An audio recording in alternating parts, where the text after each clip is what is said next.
It's wonderful to see you, and I've been admiring your living room from some of the other videos of you because it's such a beautiful living room. It's hard to know where to start because there's just so much goodness to dive into. I was really drawn in by this message of liberation via self-negation, and I experienced what I was supposed to experience. For a couple of years, there was this honeymoon phase, this freedom in the absence of self.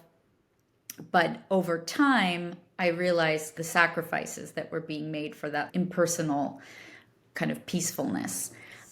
And really, the big awakening out of that was this realization that I couldn't really be in meaningful relationships anymore. And I had gotten to this point of realizing one day how dehumanizing it had been. And this is something that happens for a lot of people. So it may or may not surprise you. It's actually, you're kind of in a hotbed of, I feel like, the satsang culture and that kind of thing. So that must be interesting for you. Well, progressive spirituality, as I term it, right? I mean, Okay, yeah. it used to be called the New Age, right? That's now become kind of a term of derision, so I try not to use it. I want to steel man any critiques that I have of progressive spirituality. Yeah, And Boulder, Colorado is one of the hotbeds of it in the United States, really from the sure. 70s onward. Many other places, of course, on east and west coasts and, in the middle as well. But there was a fluorescence of progressive spirituality in the 90s, Yeah. and I would say culturally that's tapered off by quite a bit. So even though there's still many practitioners and people carrying on in their traditions or belief systems or paths, I guess is the best way to put it, since then you don't see conferences with thousands of people, or you don't see new age books that are bestsellers, across all genres. And so I think we can say that the fluorescence of that culture has passed its peak, but clearly non-dual spirituality as a culmination of progressive spirituality, as I argue in detail in my 2015 book, The Presence of the Infinite, Yeah. is I've read cover to it's cover. still very strong, and I still encounter people all the time for Yeah. whom this is the path that they're on spiritually, and they're well devoted to it.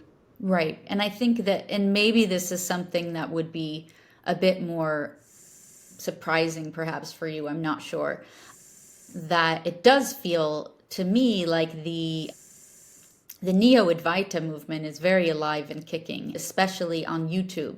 So a lot of dissemination of the kind of direct path teachings, instant ego death and wake up out of the dream of self and that kind of thing, that's very, very popular, and especially towards a younger generation. So that really brings me to this really big sense of kind of urgency and immediacy to helping people avoid the lure of that message. When you're suffering and you're, let's say 18, and of course it's for all ages, but I do focus a lot on the next generation, and you're young and you're confused and you hear this message that the suffering is all because of your ego and your illusory sense of there being a separate self. And then the waking up to oneness that doesn't include you, right? The oneness that Tim would say, oneness with a hole in it, which I really love. That's a great phrase. Yeah, he's good at Yeah, the coming up with. waking up to something greater than yourself means getting rid of yourself, essentially. And so this is really popular, and it's been really damaging for so many people. I gave a talk on Buddha at the gas pump about the dangers of neo-advaita in August. And since then, I've gotten just a flood of emails from people who are in various states of breakdown and dysfunction and crisis because they followed these sort of ego death teachings. A lot of people are trapped in this derealization rabbit hole. A lot of teachers, their videos are "you do not exist," really foisting on people that self-negation. I think that something that probably you and I share is desire to shift things towards a relational unity. What happens here, which is so ironic, is that you've got this movement and spirituality that's so heavily based on non-separation, and this idea that we suffer so much when we think we're separate and we're disconnected, but then it swings you to this opposite extreme where there's no you and there's no other. So it completely cancels out relationship. And so people find themselves just so only detached. And that's something that has really inspired me to want to help people move from this either or perspective of non-duality to the both and, which you so wonderfully help describe that movement towards. And very much this evolutionary view of being becoming, that is, that we're not simply the ground of being, the impersonal ground of being, but I like to say we're the ground of being blooming. And this has been such a radically transformative transition for me, coming out of that no self land and the world is just an illusion. And really something that you and Tim have helped me with so much and so valuably, reconstructing the world, putting the pieces back together to a world that's real and that's inhabited by real people, without losing the mystery and the mystical aspect to it. Being able to, let's say, reconstruct a world kind of toppling over that reductionist view to a more emergent view. And that's also what I really want to talk to you about today. I think a good way to start thinking about this is, as I described in The Presence of the Infinite, Yeah. that there's a sort of circle, what's known in philosophy as a hermeneutic circle, or where, in a relationship, in this case a three-way relationship, where each of the nodes of the relationship kind of inform and describe and are necessary for the others. And so the three elements that I would put in this circle are spiritual practice, spiritual teachings, and spiritual experience. Now, ultimately, spiritual experience is the goal, right? That's what we want. And some people receive spiritual experience kind of spontaneously, right, without any practice. But for most of us, some kind of practice, whether it's meditation or prayer or yoga, and there's thousands of spiritual practices, that this is an important element of living the teachings and getting to the experience. So the practice helps produce the experience.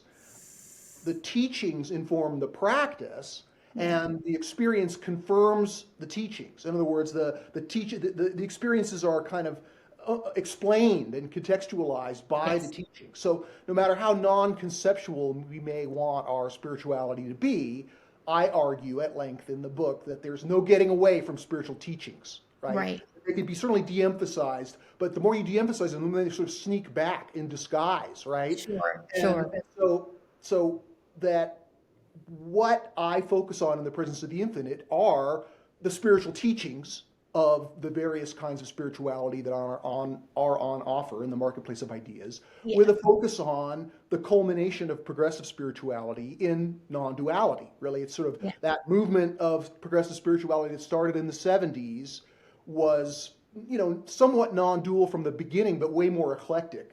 And now I would say what's left of the culture, as exemplified on YouTube, has kind of consolidated into a sort of an umbrella of non-duality that sort of merges progressive Western Buddhism with Advaita Vedanta Hinduism and tries to cherry pick all the other elements of non-dual experience in the other religions, right? So that's a really good way of saying it. Yeah, so I think there's no understanding this appropriately in terms of both why non-duality has become the culmination and why it has certain shortcomings, why people are experiencing difficulties as you described.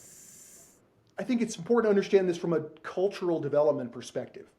And so cultures, at least there's a sequence of cultures we can observe in history, right? So before the Enlightenment, most of the civilizations of the world were religious civilizations, the ancient civilizations, East and West. And then we have the emergence of, modernity in Europe and America for the most part in the 18th century. And that brings about this kind of new culture, which we call modernity, modernism.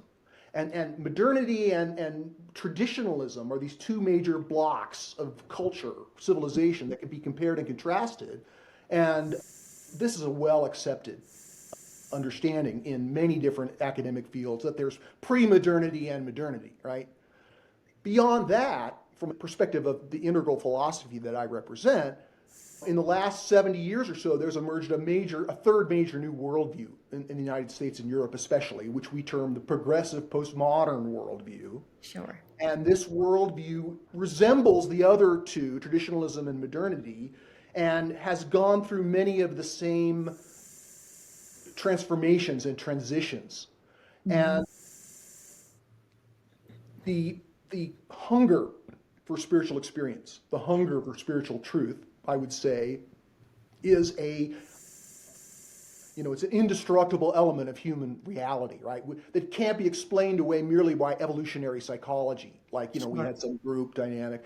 No, I mean, for those who've experienced it directly, it's a reality that is in the direction of transcendence, not in the direction of reduction. Yeah. So we see this hunger for spirituality in the context of cultural evolution, because modernity breaks out of the traditional religious civilization by rejecting it, by pushing off against it, pointing to all the pathologies and myths and cruelties that have accumulated within that those more than one traditional religious culture. But for modernity's emergence in the Enlightenment was Christianity, or the Judeo-Christian kind of culture that it emerged out of. Yeah. And so it attenuated transcendence. It tried, in its more fundamentalist expressions, it was completely atheistic and denied any kind of spiritual reality. This obviously left somewhat of a cultural desert in which progressive spirituality and, postmodern progressive worldview, in general, could emerge by saying, modernity is not sustainable. It's not sustainable culturally. It's not sustainable environmentally, it's not sustainable economically, all of these things. They said, we want a more holistic, loving world. And some of those themes were well expressed in the beautiful music of the 60s and that fluorescence of this progressive postmodern worldview, which had been percolating since the Enlightenment itself, but which had, came of age and became kind of democratized as the youth movement of the 60s. And since then, many of those people, including subsequent generations, have been pulled into this progressive postmodern cultural view. Yes. And so among the ways that this progressive postmodern worldview attempted to reclaim transcendence, to find some kind of spiritualist significance beyond the secular desert of modernity, progressive spirituality was emerged, and it was contained within the larger cultural goals, the joint commitments, or what we might call the telos, right? The teleology of progressive postmodernism is to push off against the negative externalities of this modern culture. Yes. And so it does it by reclaiming transcendence in civil rights, in the environmental movement, in feminist liberation, and all these different ways that progressive postmodernism delivers transcendence. But one of the most significant was in this idea of finding eclectic forms of spirituality, which were anything but Judeo-Christian, right? Yes. So the religions of the East, well-established, venerable, forms of spirituality, were naturally, predictably, kind of seized on as robust forms of spiritual paths that were, decidedly not, the kind of traditional religion that progressive postmodernists were keen to get away from. And so this has evolved over the decades.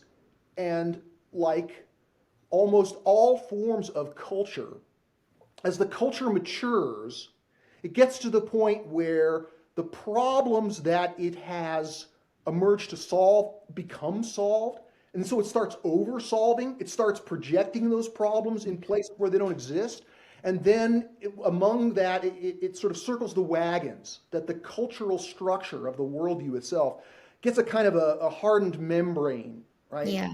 And this membrane of those who are in and those who are out is kind of constructed and policed by various forms of fundamentalism. Yes. Right? So you see fundamentalist Christians or fundamentalist, it returns fundamentalist to Islamic people.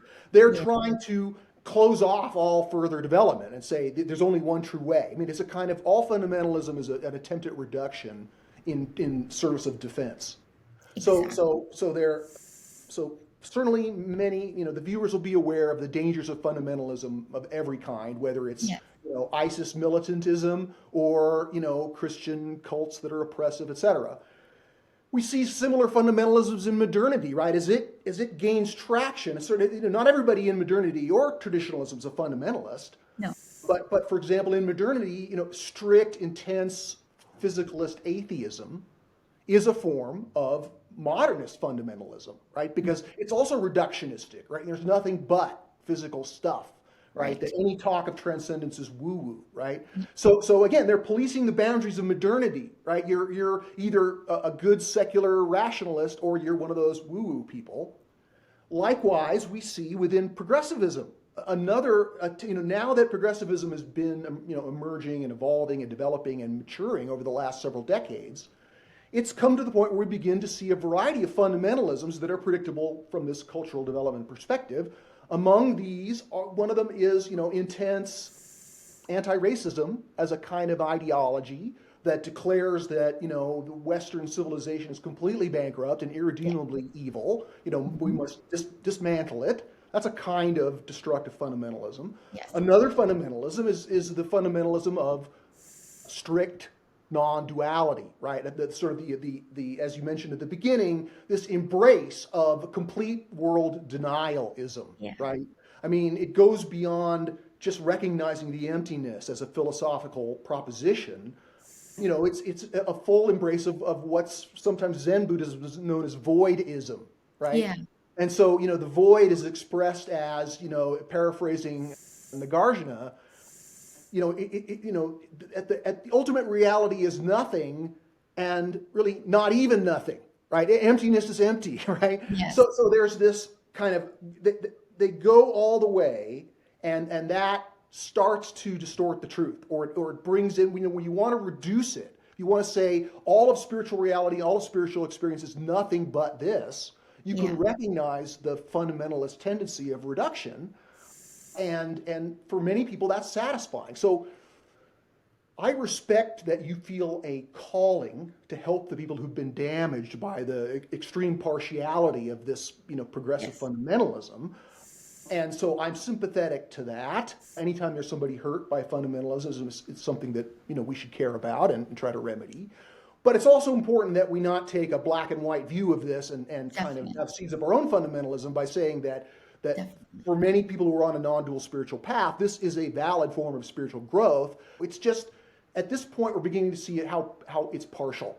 Exactly. And as that partiality becomes more evident and the fundamentalism embraces that partiality more thoroughly, then it's part of how evolution works. That signals the opportunity for this opposing pole to have a corrective effect. This very problem is one of the evolutionary conditions that is prerequisite for the next emergence, right? Yeah. In other words, we have to find something problematic in our life conditions in order to be stimulated to evolve. So evolving into the next great era of evolutionary spirituality, as I argue, a kind of a better unification of science and spirit, a more satisfying spiritual path that can incorporate, is more inclusive, can include the world's religions, in a more thoroughgoing synthesis, as well as science. I mean, this is a powerful potential for this. It's still in its infancy, but work like you're doing is I think very important to the larger effort of bringing about a second enlightenment or a second renaissance or some period of cultural fluorescence which we can anticipate that will involve a reclamation of spirituality by the larger culture, but in a way that remains pluralistic and philosophically sophisticated and skeptical and all that. Exactly. And I really am grateful that you brought this up about not throwing the baby out with the bathwater of the kind of contemporary or even the Eastern non-dual kind of view. And precisely as you're saying, it's not that there's nothing positive there, it's just that it's partial. And so I think it's really the partiality in the either or aspect that leads to the harm in it. And so it's very much about taking the best and just, bringing in the other pole, if you will, which I think we'll get to with dialectical thinking and the unity of opposites. But yes, I completely agree with you. And also with taking the best of spirituality and science and leaving behind the worst of them to create something new from that. And I think that's also what the evolutionary view that you and Tim explore as well, which perhaps you've heard of his term Unividuals. Sure, we talked about it in the podcast that I did with him. Oh, wonderful. Where we're separate, but we're also one, right? And so, yes, we're very, very much aligned on that. And wanting to get to this, the third thing. There's another stage after everything's separate and then everything's one. But then the next stage that we're not getting to in a lot of the current non-dual is where it's separate and one. So then you have the integration of the poles.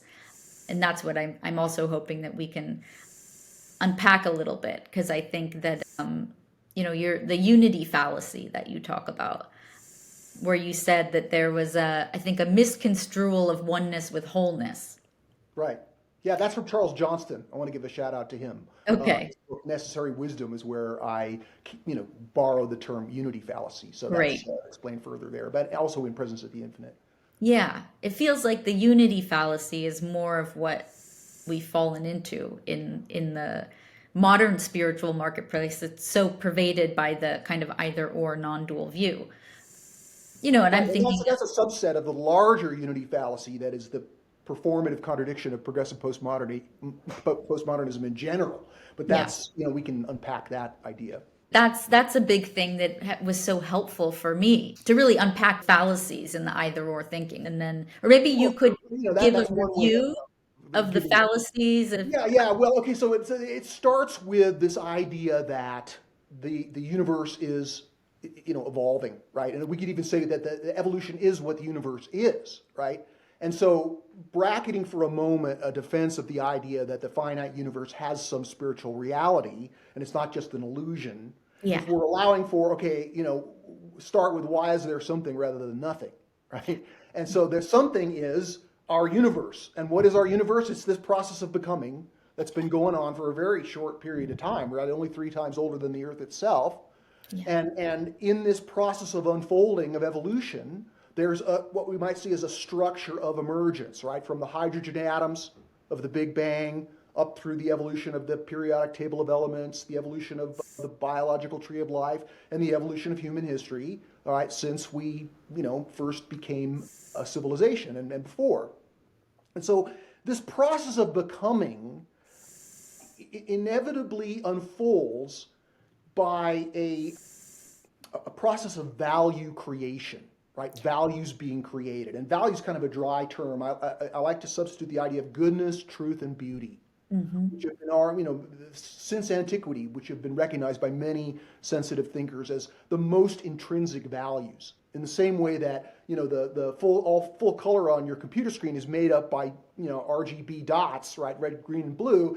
Those 3 values are like the primary colors that qualify the world. That almost all values can be traced back to these intrinsic values of goodness, truth, and beauty.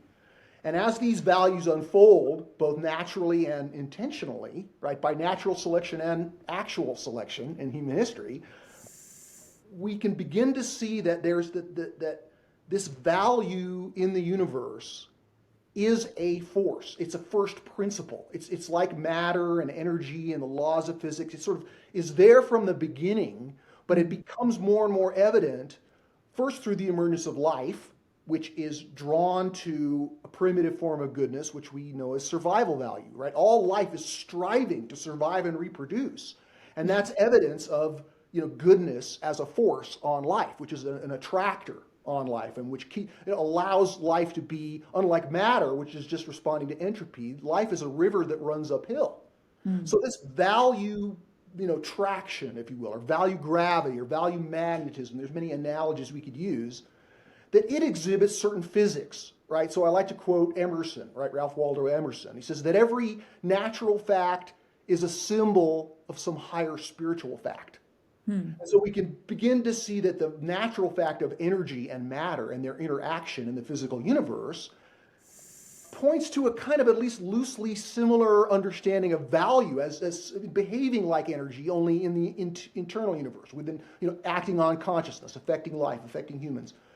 And so this magnetism of value, of the good, the true, and the beautiful, that one of the most fundamental behaviors, or the physics, if you will, of value, is that it appears in polarities. Like almost every value we can point to is in an indestructible pairing with another value, right? So real and ideal, right? Liberty and equality. I noticed on your website you have a lot of good polarities on there. And that these polarities, I mean, there's a whole, we could do a whole podcast on polarity theory, but Yeah. for purposes of getting to the fallacy explanation, Great. we see that there's almost like in every potential for the growth in value, there's a pull from the part and a pull from the whole. That these two are like the two legs of our development evolutionarily. And that knowledge of the way these poles of value work, just like you know that if you want to create an electronic appliance, right, you've got to have negative and positive grounding. That the electricity flows through a circuit, and so these polarities can be understood as circuits of value that have a, I wouldn't say positive and negative, I would say, individual and whole poles. So understanding this philosophy of polarities and seeing it in almost every value experience or creation allows us to see that when you have an indestructible polarity wherein the two sides are dependent, if you emphasize one pole to the exclusion of the other, like you may naturally have a preferred pole, but if you understand this, like these sort of physics of value in the universe, then you see that any time you try to double down on one pole to the exclusion of the other, when the moderating and correcting influence of the companion pole is negated, the result is almost always pathology, right? So as I argue at length, I mean, the arguments are too large to unpack here, but the idea is that we see the manifestation of the fundamental source of the universe in the process of the universe's evolution, right? So if the infinite can be at least understood through the conceptual lens of finite time and human mind, we can perhaps see that it's really, it's one, but it's also three. It's the three that are two that are one. I mean, that's both in Hinduism and in, Christianity, the Trinity idea. Yeah. But beyond any, ancient theology about the Trinity, the fact that our universe is evolving dialectically, right? This idea of a dialectical pattern, right? Sometimes overly simplified as thesis, antithesis, and synthesis. This is a pattern that characterizes evolution throughout. You can see it in the structure of atoms. You can see it in the technique of biological reproduction. The female, male, and offspring is a perfect demonstration of thesis, antithesis, and synthesis. So this understanding of the source of the universe is fractally reflected in the development of the universe through these physics of value. We can begin to see how one of the manifestations of this universal polarity is masculine and feminine, right? Although, we can acknowledge a full gender diversity, but we can still see that masculine and feminine principles, regardless of male or female sex, that this is a polarity that's operating in the universe, not that everything has to be sorted into one or the other. But again, masculine and feminine, that's not that radical a concept. And you see that dialectic of, or at least the opposition, the third thing is part of the dialectic, but it begins with this oppositional polarity relationship. Yeah. That this masculine and feminine are like the two steps of development, right? So we see these cultural structures, and they have a characteristic.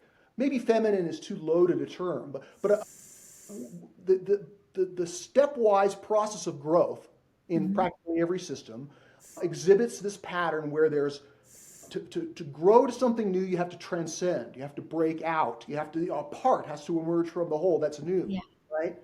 But then that process is completed as that part becomes the new whole, which requires for the next step a new part to emerge, right? So it's emerging from the urge to transcendence and the urge to inclusion. That's another way of talking about this dialectic, thesis, antithesis, and synthesis. So as we see the patterns in history, we see that there are some kind of worldviews or cultures that have a more communitarian emphasis, right? Sacrifice self for the sake of the group, right? That's a communitarian emphasis. Then we see some cultures that have a more individualistic emphasis, which is express self, and strive to create something new. And so we see that pattern within the communitarian culture of traditional religious civilizations. We see then the agentic or individualistic tendencies of modernity, which creates its own, goes too far. Think about this progression as like a sailboat tacking against the wind. right? So a sailboat can't sail directly into the wind. It has to kind of advance obliquely, and then it goes too far in this direction, then it has to tack back to go in that direction. And it makes progress by zigzagging. And that's a little bit how this dialectic pattern unfolds in history. So that, the excesses of competition and individualism, rugged individualism that are now recognized as a shortcoming of modernity, gave rise in this next step of cultural evolution to reclaim a more communitarian worldview, which progressive postmodern represents, right? So the fallacies that are part of the larger telos or joint commitments of these worldviews are predictable in the sense that in a separation fallacy, as it's described by Johnston, the idea is to just really focus on the parts, just to break everything down and to understand the fundamental parts. That's sort of the job of physics. They want to get more and more to the fundamental parts. And that's not necessarily a fallacy, but if it's just parts, if it's just matter and motion, if we're nothing but a pack of neurons kind of idea, then that's going to become a fallacy because it's going to lose the forest for the trees, to use a cliche, right? Yeah. So then we have progressive postmodernism, this next step, a communitarian worldview.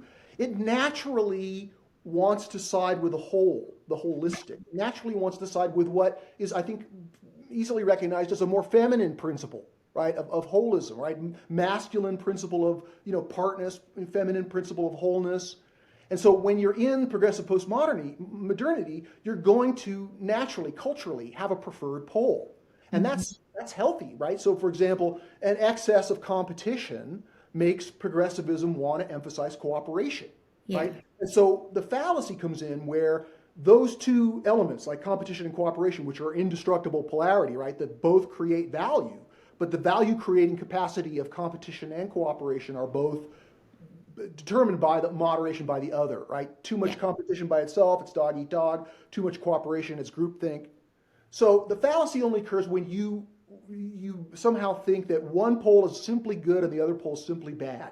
Right. And that leads to a fallacy where it's sort of a path, a slippery slope to fundamentalism, right? Where you deny a value creating capacity that's actually interdependent with your own preferred pole. Right. So that at least is a basic explanation of this idea of fallacies or pole absolutism or pole fundamentalism, right? Now there's this new perspective that I have that non-dual is more of unidual. That's a word that Tim uses that I really love, but I think it captures that unity of opposites. I mean, within progressive spirituality, duality has become a term of derision.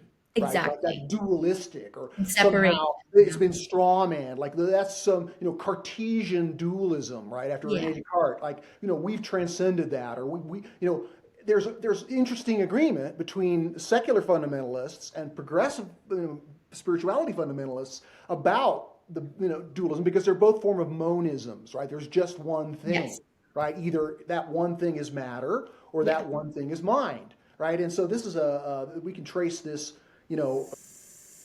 absolutism, right, of either physical or spiritual absolutism. We can trace it way back, but it certainly is prevalent in our current culture. But among the very few things that the secular, fundamentalists and the progressive fundamentalists can agree on is that duality is bad and that we've transcended duality, and whatever the reality must be, it must be one. And I think we can overcome that with this idea of tri-unity or unity, duality, however you want to say it. The idea that, of course, there's only one thing, but what is that only one thing? We notice that one thing is both eternal and infinite and universal, and it's also in this process of becoming. Yeah. And that the foundational argument for the reality of the becoming, even though we might say that, thinking about it in the polarity of infinite and finite, right? Infinite being and finite becoming. In other words, the way you get from pure being to some kind of becoming is that you create a subtraction of some of the elements of the infinite. Eternity is subtracted from an opening in the universe where there's time. Time's created by the subtraction of eternity. Space is created by the subtraction of infinity. What about the addition of the finite rather than the subtraction of? Well, okay, so we don't want to get caught up too much in whether it's a negation or an affirmation. There's a beautiful way of thinking about this from a Kabbalistic, Jewish spirituality, Simsum, if I'm mispronouncing that, but the idea that there's an opening, that the creator creates an opening in which creation can emerge. And that opening can be seen as a subtraction or an addition, and probably both at the same time. I think part of the reason that many of these things seem to resolve in paradoxes is that we're looking out, trying to discern the infinite within the finite. Right, we're trying to grasp with our temporally conditioned minds something that transcends our level of mind, and that's where faith comes in. Faith is a kind of super knowing that you can transcend what your mind can understand and know it, in your being in an embodied way. And faith isn't just a characteristic of Western, theistic spirituality. We can also see many expressions of faith within non-dual spirituality. If we allow that there is a spiritual purpose for the becoming universe, and it's not something we just need to wake up from and walk out of, right? That we actually have a job to do, a very important spiritual job, like raising your kids, right? I mean, that's a sacred duty. So I have, my 2012 book, Evolution's Purpose, almost the whole book is dedicated to philosophical arguments for recognizing progress in evolution, right? Defined as the increase in value over time. And, the emergence of humans ourselves brings new value into the universe because we bring the experience of a higher level of value than animal consciousness can have. So there's been a trajectory within this structure of emergence, which I mentioned, from hydrogen atoms to this conversation, wherein more value, more goodness, truth, and beauty enters into the finite, and that entering into is partially predicated on its experience. I wouldn't say that the experience is all there is. It's not just being made, it's also being found, right? We're founders and makers of the good, the true, and the beautiful. We participate in it. But again, we can have a preferred pole. We can prefer the feminine over the masculine. We can prefer the whole over the part.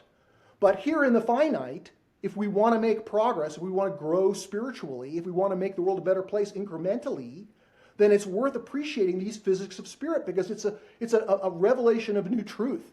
So let me just say one more thing about truth. What is that? Sure. Yeah. Well, of course, in the concept of the good, the true, and the beautiful, there's a kind of a mystical relationship. But one way of understanding truth philosophically is not as a static proposition, but as the movement of consciousness toward the more real. Right? Yeah. So truth is a spiritual experience when we grow. Our awareness becomes larger because we now are connected to a bigger reality. Right? So as we grow spiritually, truth is its own spiritual path. Right? Like the spiritual teachings that I mentioned in the circle. And so this path of pursuing truth is what makes the world a better place. At least one of the ways. Right? Beauty and goodness and love and freedom, all those things. But truth can be understood not as a proposition or a static thing, but as a direction, as the direction of evolution itself. So that it's a line of growth within the finite. We're growing in truth. Truth is a spiritual path that is ideally, supplemented by beauty and goodness and morality and all that. But for purposes of understanding spiritual truth, it's really important to see how the spiritual truth that we have, the more inclusive it can be of the truth that humanity has, gained, the truths of non-dualistic spirituality, the truths of theistic Western spirituality, and the truths of science, which have, over the past few decades, revealed a mother lode of new truth, incredible new truth. Like the universe is only 13.8 billion years old, that we embody the entire structure of evolutionary emergence within ourselves, that we have the opportunity to choose to make the world a better place and in accelerating in amazing ways, even though we create new problems as we go. Yes. If we can consolidate the truths of religion and the truths of science and the truths of experience and the truths of practice, etc., the more we can improve our spiritual teachings, the more our practice will be benefited and our experience will be enlarged, right? And we'll grow spiritually. So it's a technique of growth. It's not just concepts. These concepts, an analogy that I use in the book is that it's like the truth is like a living tree, and there are branches that are blooming and have fruits on them, and there are other dead branches on the tree. So there are plenty of concepts that are now just sitting there as furniture for your mind that don't provide spiritual experience because they don't provide spiritual growth. Yeah. But there's many living branches on this tree. One of them is what science has revealed about the fact of the universe. This universe as evolution is a spiritual teaching in its own right. It's Yeah. like the revelation of evolution. You can read right off of the structure and the patterns and the techniques a spiritual teaching that is not a substitute for non-dual teachings or theistic teachings, but a supplement. And it's that supplement, that synthesis of the wisdom of the ages and the marvels of modern science that allow for the emergence of evolutionary spirituality as this next important step that can help unify our culture. Well said. I wanted to go back to something. And would it make sense to you if I were to swap infinite and finite with formless and form? Sure, Formlessness and whatever you form? like. Yeah, that works. Cool. Although, whether the infinite is purely formless, I'm not sure, right? I mean, Yeah. so let's argue about that in a friendly way for a second, right?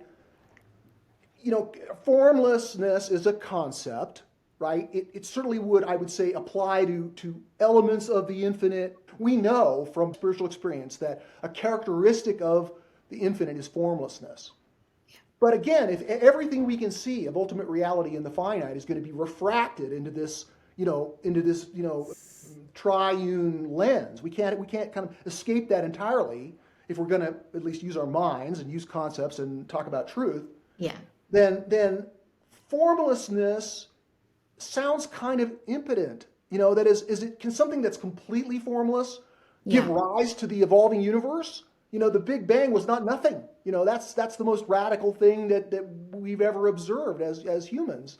So the idea that the Big Bang is just kind of happens automatically or Yeah. accidentally Right. from formlessness, you can see the inadequacy of that. I see that there are different ways of conceiving of what evolutionary spirituality is, or evolutionary, let's say even non-duality.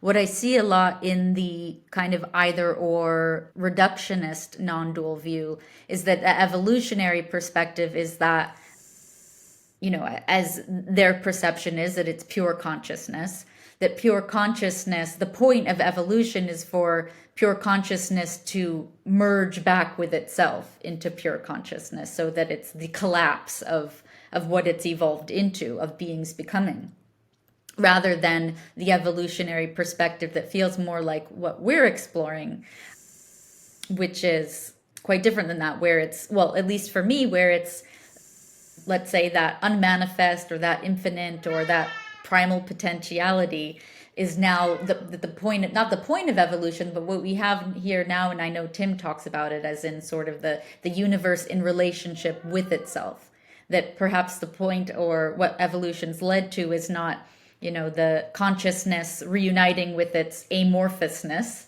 but the experience of the universe really emerging as people or as, as form, but that we're two people that the universe has emerged into, that's now getting to connect with itself as a human. So not negating the humanness to say, feels more like evolution leading to involution in a way. Right. I guess Sri Aurobindo's concept of involution, I Yeah. take issue with that. The idea is that the finite is already everything that's going to happen in the finite realm of time has already happened. We just kind of rolled up into a scroll sort of thing, and then evolution is the unrolling of that. Yeah. And my objection is that it doesn't allow for any creativity. It's all predetermined, right? And I would say that the role of spiritual experience and human consciousness in the universe doesn't make sense if we don't have anything to add, if we're not co-creating some important thing that's emerging. So if it's already all fixed from the beginning, then we're just along for the ride. We're just Exactly. witnessing it. We're not actually participating as co-creators. And so that's perhaps a quibble, but I think a very important one, because I see that if we bring in what I like to call a panentheistic, which is the idea of a creative source of the universe or ultimate intelligence behind the universe, that's characteristic of every theistic religion, even theistic forms of Buddhism, right? So if we allow for that truth, even understanding that many of the avenues that it's coming to us are fundamentalist or pre-scientific, we can reclaim the truth of a loving creator, if you will, when we see how that's reflected in the characteristic of our own spiritual experience, right? That we experience ultimate reality. Humans throughout our history have experienced ultimate reality in different ways, right? We've experienced it as samadhi, right, as complete non-dual oneness. But there's a hitch there because there's still a witness. You can't say you had a spiritual experience of non-dual oneness and you were completely, your subject melted down and there was just Right. one thing, is how it's described by the mystics for the most Yep. part, right? But somehow they were able to come back and report that experience. So Exactly. how that experience occurred without a subject, I mean, we can make all kinds of apologetics. It's just, you merged with the universal subject, but then you're back to God with the universal subject, right? So I think if we allow for sort of the inevitability of the fact that we are expressions of evolution, we're expressions of the infinite, we have a purpose in the universe, and that if we're conscious, loving beings at our best, how could ultimate reality be anything less than that? It certainly transcends any kind of individualistic or human conception. But at the same time, that what we see as kind of the first principles or what's fundamental in the universe, that includes personality, it includes will, it includes creativity, it includes the ability to love and be loved. I would say, in my direct experience, I've experienced ultimate reality as possessing those elements, right? Mm-hmm. Which is what theistic religion's all about, is connecting to, the intelligence that permeates the universe and which is an aspect of ultimate reality. Yeah. And I wanted, well, at first I was going to say that I would argue with the terminology of ultimate reality or ultimate truth. And I think that maybe it's not what you were saying, but it makes me think of the reductionist view that ultimate truth is the foundation rather than what's emerged. And so Right. what's your Yeah, perspective? this idea of totality is something that's necessary if you're going to have something. Sure. And how do we describe the totality? Ultimate is one of the words. And in the academic literature around this, ultimate reality has been adopted as a way of describing ultimate reality, or whatever is the totality, in a way that can stand for both God and formless, non-duality, right? So either emptiness or complete oneness. So ultimate reality is an umbrella term which encompasses both for purposes of Okay. discussion, but we can certainly quibble about how much meaning the word ultimate can hold. Well, it sounds like I mean, at least for me, it clarifies. It doesn't sound like your notion of ultimate truth or reality is a reductionist viewpoint, but rather that, or maybe you Right. do, And if the ultimate totality. truth is the process of evolution, at some point when evolution is complete, when we reach the omega point, if you will, if there is such a thing, then there is no ultimate truth because truth is a journey to the ultimate. Once you reach the ultimate, everything's true, right? There's no more motion. There's no more potential for evolution. Right. The potentials have been exhausted. And that's what, coming to ultimacy through time is all about. So you're saying that we haven't come to the ultimate yet. It sounds like you're saying that we're moving towards the ultimate. I just had to grab the cat because she's Okay, no, freaking. no, she's a sweetie. Yeah. Okay. Okay, so we're in the finite. We live in a world of trouble and suffering. We're Yes, we trying to do. make the world a better place, and we're trying to become better people, both in the process of making the world a better place and in the process of just living our lives, right? That we feel both an obligation and an opportunity to grow, right? To grow our spiritual experience and to grow our spiritual practice, etc.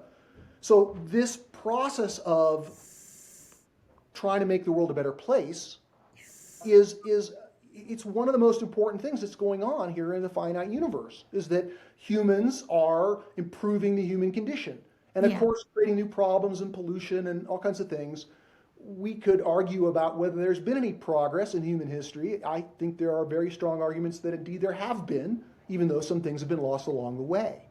So if we're trying to improve things in this world, and our belief system allows for some concept of an afterlife, that we are spiritual pilgrims in time, and that whether it's through reincarnation or heaven or some other belief system about the afterlife, if we allow for the potential for the human spiritual growth to continue beyond our time in this physical body, then we can begin to conceive of the universe as a process of bringing the good, the true, and the beautiful into time, space, matter, and energy, perfecting the universe. As I talk about it as a practice, we don't even have to agree that perfection is possible. Yeah. But certainly better is possible. The Yeah. good is Better. like truth is a motion toward better, more real. Goodness is a motion toward more moral or more ethical or more unified or inclusive.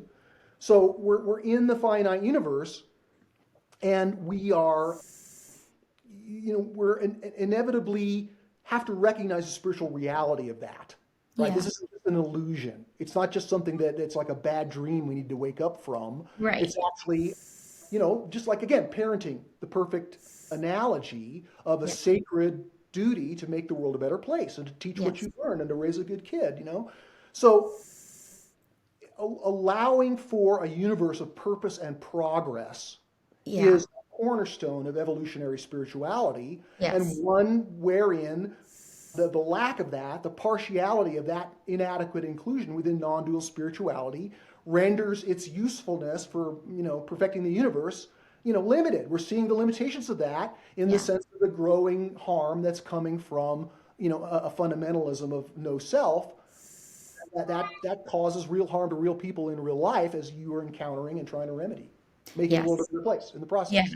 And there's also, it's a very common sort of, message that there's no such thing as process. There's no process, there's no progress. There's only this infinite now, but it's an illusion to think that you're in a process. Right. So one of the practices, the truth practices, within evolutionary spirituality, is to find a way that doesn't have to be completely wrong. Even though the Yeah. way you just stated it is exceedingly partial and thus somewhat damaging or dangerous or retarding.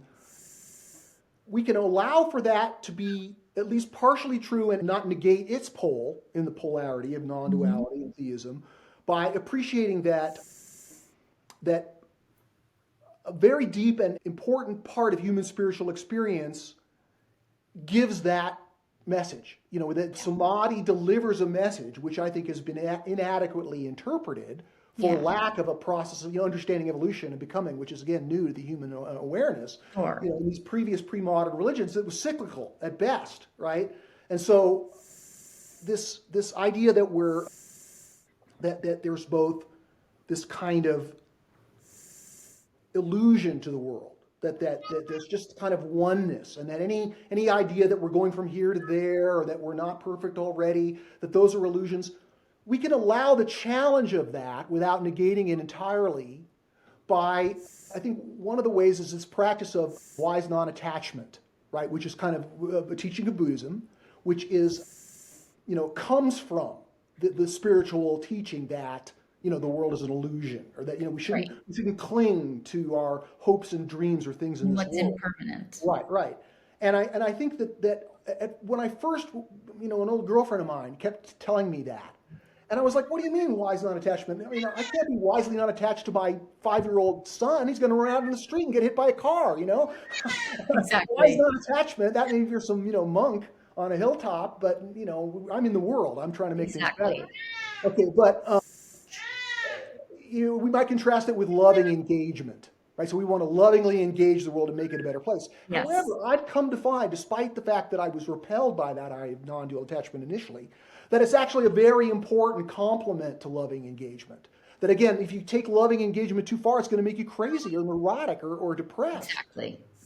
And if you take, wise non-attachment, then you become completely divorced from the world. These are perils of fundamentalism, one Right. pole at its extreme. Yeah. In terms of the evolutionary, because I think it might be a good place to end off on, is really harnessing this evolutionary process that we're in and that we are to inspire that loving engagement with the world rather than just, dropping out into that passive, witnessing stage and that nihilism of, it's none of it's really real, so none of it really matters kind of thing. Why bother? And for me, I really love this experience and of being the universe now getting to participate in its own evolution consciously rather than getting rid of the ego or the sense of self, that we evolve it to be a more evolved ego and that's more aware of that wider perspective of being a part that's also an expression of the whole. That now there's that meaningful sense, or the universe evolving into that relationship with itself and now loving itself and caring about itself and wanting to take part in its own process towards, as you said, let's say truth, beauty, and goodness. But that real sense of being that, getting to now play a part in its own evolution of being, becoming. One of the things I love to hear from you is how do you feel like that being part of being, becoming, or being becoming can inspire, let's say, this next generation of young people who are going to be understandably very drawn to the no self, no suffering, it's all an illusion kind of message, and that sort of escapist pull, which is very natural and very human. How there might be a message to inspire people to not get stuck in that trap. You don't have to lose yourself for oneness. How can we harness the evolution of being, becoming to inspire a more engaged spirituality and give people an alternative, and maybe even something to be excited about as an alternative? Sure. Well, evolutionary spirituality is still in its infancy. It hasn't gone viral or caught on in any big way. But there are many people of both who coming from a non-dual lineage and a theistic lineage who can see its potential, and there are many expressions of it. It's not a singular doctrine in any way. Yeah. But what it's I mentioned that we have this mother lode of new truth in recognizing that evolution, what science has revealed about evolution, is a spiritual teaching in its own right. That I would say that for those who are, struggling or questioning, that is a strictly non-dual path, I would say that pay attention to your spiritual experience, right? So one of the things I try to do in the Presence of the Infinite is describe what spiritual experience is and really unpack it, right? I mean, in the most simplest expression, it's the presence of the infinite in the finite. But how do we as humans experience the infinite in the finite? Well, there's a whole bunch of ways, right? The non-dual samadhi, but also, there are many mystics who've described the presence of God in a way that their subject didn't dissolve, right? So we can't sort of say that mysticism is purely non-dual, even though the arguments in the past have been made for that. Those are now been, I think, thoroughly refuted by many authors. When we understand the good, the true, and the beautiful as kinds of spiritual experience, right? That these have been described as the comprehensible elements of deity. Right, that the extent that we experience these old intrinsic values, the finite is becoming thin, and the infinite is kind of shining through. And so if we allow for the ultimate reality, or at least, the spiritual truth, that spiritual experience is really disclosing what's true to us in a direct, immediate way that doesn't rely on philosophy or theology or anything of the kind. And that if you pay attention to your spiritual experiences of the good, the true, and the beautiful, then you know that those experiences come from engaging in the world, right? From doing good to others, right? For learning and growing your consciousness through ingesting greater degrees of reality, through the beauty of nature and human art. All of these ways that we're inspired. We don't need to discount those as illusion. We can allow those to be as spiritually, real and authentic of spiritual experience as the mystics, and those kind of brass ring experiences that many people are told to strive for, right? Just meditate, 8 hours a day until you achieve samadhi. And while that might be a worthy undertaking, like learning to run a marathon or something, you might get some experience out of that that's spiritual in some ways. You don't have to be a mystic to be a person who has spiritual experience, to be a person who's growing spiritually. And clearly all the opportunities that we have to grow spiritually by participating in perfecting the universe, right? As Jesus says, by their fruits you shall know them, right? He's not judging people by their meditative state. He's judging people by the fruits of the Spirit, the goodness, the truth, and the beauty that they brought into the world, that those gifts of Spirit that pass through us, those are the rungs of the ladder of our own ascent. Yeah. And so another word for evolutionary spirituality would be goodness, truth, and beauty spirituality, because those spiritual experiences are realized in the process of both experience and creating. There's a circuit. In order to experience beauty, ideally, you're going to try to have some artistic activities in your life, right? That when the artist tries to paint a beautiful sunset, she's able to see the beauty of the sunset with new clarity. It opens the aperture because she's trying to create it. She can experience it at a greater degree, right? The same can be said with learning and teaching, right? When you learn something, you want to teach it. Yeah. So this idea that the good, the true, and the beautiful are like circuits of value that we metabolize for our own spiritual nutrition and spiritual growth. and that evolutionary spirituality illuminates the truth of the practice of perfecting the universe of nature, culture, and self, right? That these things are interdependent, and so we want to make the human conditions on this planet, more fair. We want to evolve our culture to be more inclusive and loving, and we want to grow spiritually to become wiser and more good, true, and beautiful as people. Yeah. And that's something that is ultimately the purpose of life and the purpose of the evolving universe. Beautiful. And I have to grab my cat quickly because, as you can hear, she is disrupting us. Okay, one place to go from there, and I think it might lead us towards a really nice conclusion, is really, and I think that one of the challenges, but something that I hope that people like us can inspire in people, is to wake up to the transcendent, or let's say the beyond. And I like to think of the notion of transimmanence, of my spiritual path for so long was really about the beyond and the formless and the impersonal and the transcendent, then moving to being much more enthralled by and wanting to engage in the immanence of the transcendent, and the of being, becoming, and what being has become. And I think that's really something that this evolutionary view can support, but it's not exactly what the dominant spiritual or non-dual spiritual narrative. I think that if we look at the fruits of the people who were teaching that, right, they may have got small YouTube followings, but it's not really revolutionizing the global civilization, and that's because it lacks this sort of truths that if you're seeking a spiritual path and you're seeking a spiritual master, and you're coming from a form of consciousness that very much wants to, conform or to surrender to some larger force than yourself, that these were the patterns of the traditional pre-modern religion. The guru pattern, very much a traditional pattern of hierarchical authority. You see it in the priesthood in the West, right? So the temptation to give up any kind of individualistic, thinking for yourself, right? Or saying, well, does this make sense? It's almost as if the less sense it makes, the more popular it is within non-duality, because, within that culture, because, again, there's another way of thinking about it is, whenever you see a fundamentalism, well, not every time, but often, you see a kind of a mortification. Like, so in Catholicism and Islam, you see a mortification of the body, right? The parading with the whips, right? Or the wearing of the hair shirt.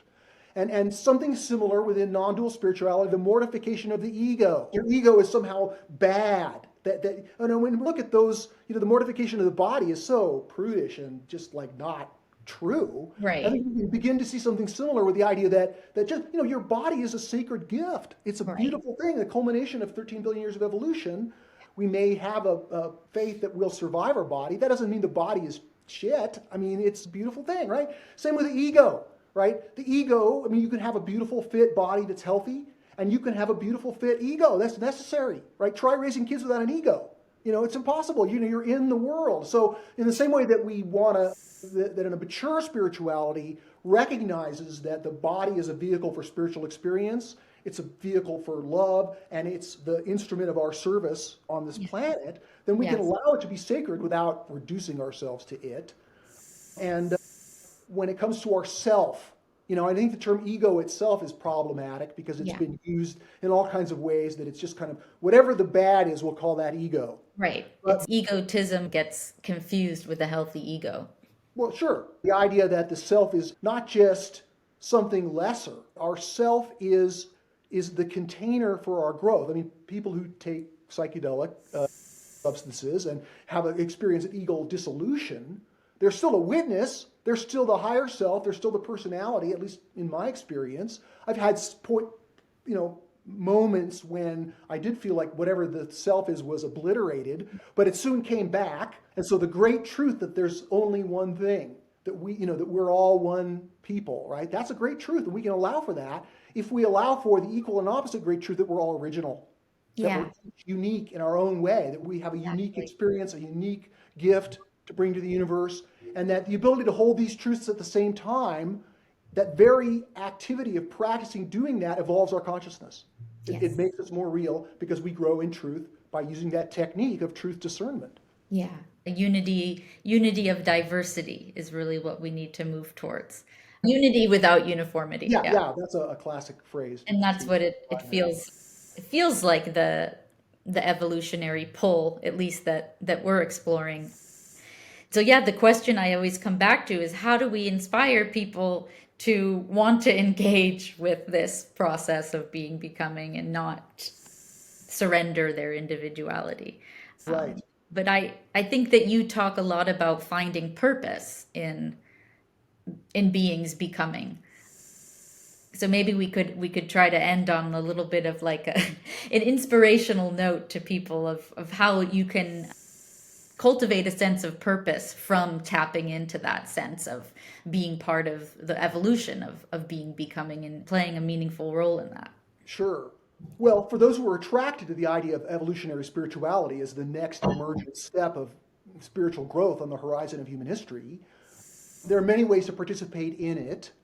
But I think the most direct and immediate, it's sort of entering the universe first as a truth, that those elements that starting with truth. So people, how can people get engaged? Well, they can practice the truth. How do you practice truth? Learning and teaching. Again, it's like you're metabolizing it as energy.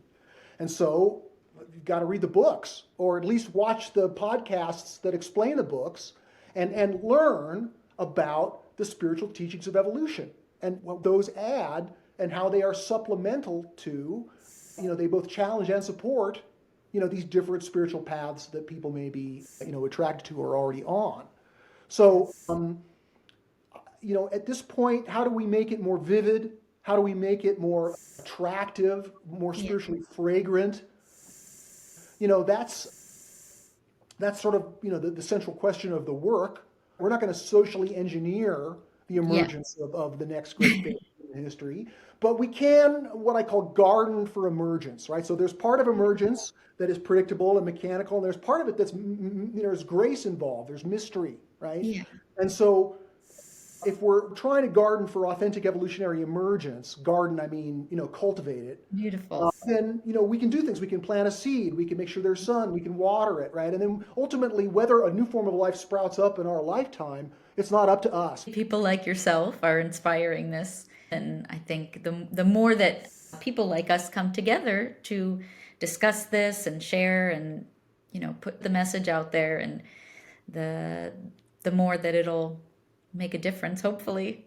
Well, your work and your enthusiasm for the subject is, it's illuminating my day. It's really like wind in my sails. So Yay. I really, your enthusiasm and the heartfelt way in which you're embracing this larger truth is Yeah. a beautiful testimony to the fact that it's coming in history.